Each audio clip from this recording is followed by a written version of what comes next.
Station అన్న తెచ్చుకున్నావా?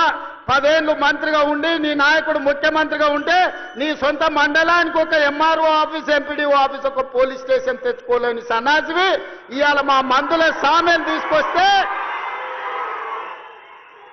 సిగ్గుతో తల వంచుకోవాల్సింది పోయి ముఖ్యమంత్రిని ప్రభుత్వ కార్యక్రమాన్ని అడ్డుకుంటానే ఆయన ప్రగల్భాలు పలుకుతుండు.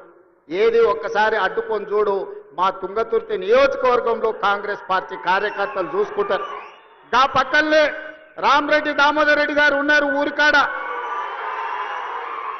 మేమందరం ఈ వేదిక మీద ఉన్న వాళ్ళు ఎవరు అక్కర్లేరు. మా దామన్న ఒక్కడు జాడు ఈ నియోజకవర్గంలో కూర్చుంటే అడ్డుకునేటోళ్ళు ఎవరో, అడ్డం పడేటోళ్ళు ఎవరో, వాళ్ళ కథ ఏందో, వాళ్ళ కమామిస్ ఏందో దామన్ననే తేల్చగలడు. ఇవన్నీ నేను మాట్లాడగలను. కానీ ఇది అధికార కార్యక్రమం కాబట్టి ఎక్కువ తక్కువ నేను ఇంకా చెప్పదలుచుకోలేదు. విషయం నీకు అర్థమైతే అర్థమైనట్టే అని నేను ఈ వేదిక మీద నుంచి వారికి సూచన చేస్తున్నా. అందుకే మిత్రులారా, ఇవాళ తెలంగాణ రాష్ట్రంలో మీరు ఆలోచన చేయండి. 10 సంవత్సరాలు పరిపాలన చేసిండ్రు. ఏనాడైనా పేదవాడికి రేషన్ కార్డు ఇవ్వాలన్న ఆలోచన వచ్చిందా? పేదవాడికి సన్న బియ్యంతో బుక్కెడు బువ్వ పెట్టాలన్న ఆలోచన ఎప్పుడైనా చేసిండ్రా? ఇవాళ 10 ఏళ్లలో మీరు ఇవ్వని రేషన్ కార్డు, లక్షల కొద్ది రేషన్ కార్డు మేము ఇస్తున్నాం. కోట్ల మందికి 3,10,00,000 మందికి ఇవాళ సన్న బియ్యం ఇస్తే రేషన్ షాపుల దగ్గర పెద్ద పెద్ద బార్లు తీరిన లైన్లు ఉంటే ఇవాళ ఆయన అంటున్నాడు రేషన్ షాపుల కాడ బార్లు తీరినరని. మీరు గ్రామాలలో రేషన్ షాపులు ఎన్నడూ తెరవలే, బెల్ట్ షాపులు మీరు తెరిచిండ్రు. 10 ఏళ్ల తర్వాత రేషన్ షాపులు తెరిచి సన్న బియ్యం ఇస్తుంటే ప్రతి పేదవాడు పెద్దవాడు రేషన్ షాపులో సన్న బియ్యం తీసుకోవాలని లైన్లో నిలబడి ఇవాళ లక్షలాది మంది, కోట్లాది మంది సన్న బియ్యం తీసుకొని బుక్కెడు బువ్వ తింటుంటే మీ కళ్ళల్లో నిప్పులు పోసుకుంటున్నారు. ఇది మీకు భావ్యమా అని నేను అడుగుతున్న వాళ్ళని.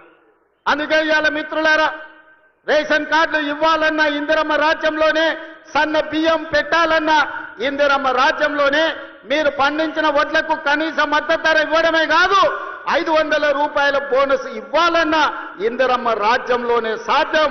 మీరు బ్యాంకుల్లో తెచ్చుకున్న అప్పులు 2 లక్షల రూపాయల రుణమాఫీ, 25,55,968 మందికి 21,000 కోట్ల రూపాయలు 15 ఆగస్టు నాడు మీకు రుణ విముక్తులను చేసి ఏ విధంగా దేశ స్వతంత్రం పేదలకు వచ్చిందో, రుణ విముక్తి నుంచి బ్యాంకుల నుంచి స్వతంత్రం ఇప్పించి పేదలకు 21,000 కోట్ల రూపాయల రైతు రుణమాఫీ చేసిన ప్రభుత్వం ఇందిరమ్మ రాజ్యం అని నేను ఈ సందర్భంగా చెప్తున్నా. ఇదే కాదు, రైతు భరోసా ఇస్తలేరు. రైతు భరోసా రేవంత్ రెడ్డి ఎగ్గొడతాడు. రైతులను మోసం చేసిందని ఊరూరా వాళ్ళు ఒగల ఏడుపులు ఏడ్చిండ్రు. ఇంటింటికి పోయిరు, కడుపులో తలకాయ పెట్టిర్రు. కడుపులోనేమో సంతోషంగా ఉంది, ఎగ్గొడితే బాగుండు మా పండుగ బండు అని. కానీ ఆనాడు తుమ్మల నాగేశ్వరరావు గారిని, బట్టు విక్రమార్క గారిని, మంత్రివర్గ సభ్యులందరినీ పిలిచి పేదలకు రైతు భరోసా చెయ్యాలి, 9 రోజుల్లో 9,000 కోట్లు, 1,49,00,000 మంది రైతులకు, ఈ రోజు మన 1,49,00,000 ఎకరాలకు 70 లక్షల మంది రైతులకు 9,000 కోట్లు రైతు భరోసా ఖాతాలో 9 రోజుల్లో వేసి రైతుల కళ్ళల్లో సంతోషం చూసినాం. వ్యవసాయం దండుగ కాదు, వ్యవసాయం పండుగ అని గిట్టుబాటు ధరతో పాటు బోనస్ ఇచ్చినాం. రైతు రుణమాఫీతో పాటు రైతు భరోసా కార్యక్రమాలను అమలు చేసినాం.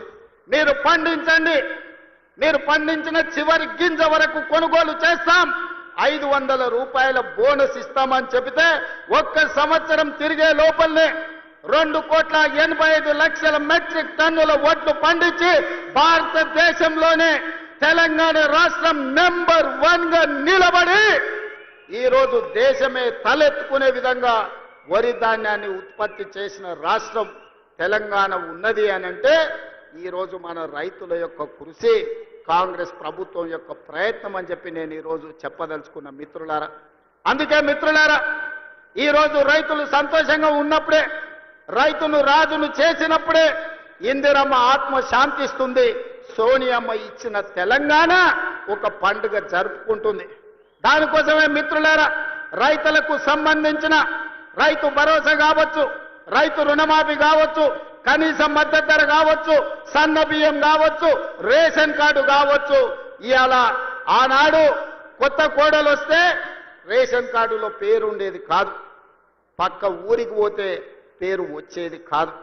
ఇవాళ అందుకే ఉత్తమ్ కుమార్ రెడ్డి గారు మేమందరం ఆలోచన చేసి దాదాపుగా 26 లక్షల మందికి ఇవాళ రేషన్ కార్డుల పేర్లు మార్చుకునే అవకాశం ఇచ్చినాం. 5,61,000 కార్డులతోని 17 లక్షల మందికి కొత్త రేషన్ కార్డులు ఇచ్చి 40 లక్షల పైగా ఈ రోజు తెలంగాణ బిడ్డలకు సన్న బియ్యం అందిస్తున్నాం. 3,10,00,000 మంది దాదాపుగా ఇవాళ సన్న బియ్యం తింటున్నారు అని అంటే కాంగ్రెస్ పార్టీ ఇందిరమ్మ రాజ్యంలో మనం తీసుకున్న నిర్ణయాలు. ఇవాళ ఇదే కాదు, రైతులే కాదు, మా ఆడబిడ్డలు మా అక్కల ఆలోచన చేయాలి. ఆనాడు 10 ఏళ్లలో ఎట్లుండే పరిస్థితి,